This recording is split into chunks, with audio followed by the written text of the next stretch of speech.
mavjudlikka zarar yetganda, zarar ham yetmaydi, xatolik yuz beradi. Unda xatolik yuz berganda u ikkinchi bir mavjudlikka ta'sir o'tkazadi.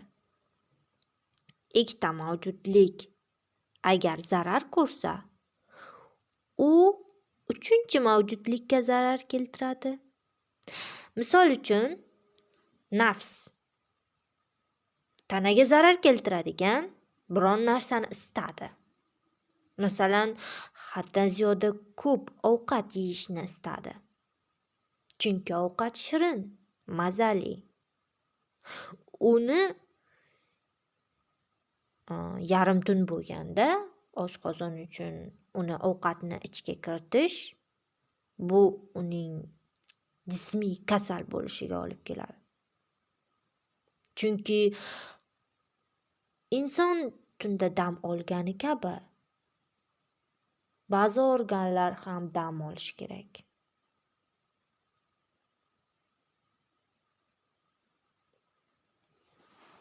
Lekin nafs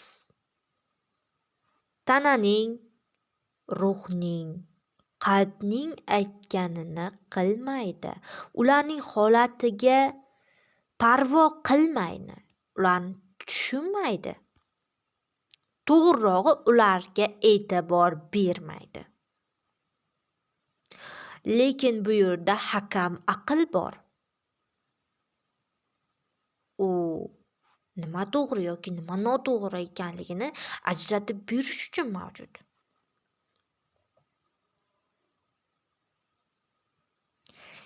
Eng kulminatsion nuqtasi mana shu yerda.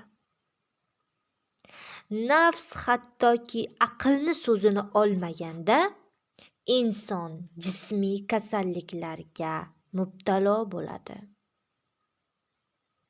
Jismiy kasalliklarga.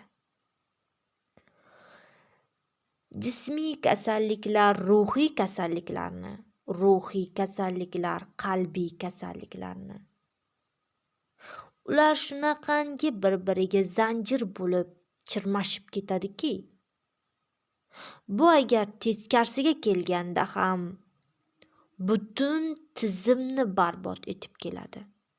Ya'niki qalbiy kasalliklar ruhiy kasalliklarni keltirib chiqaradi.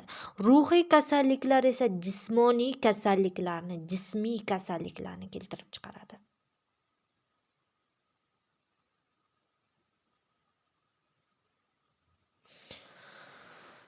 Shunaqa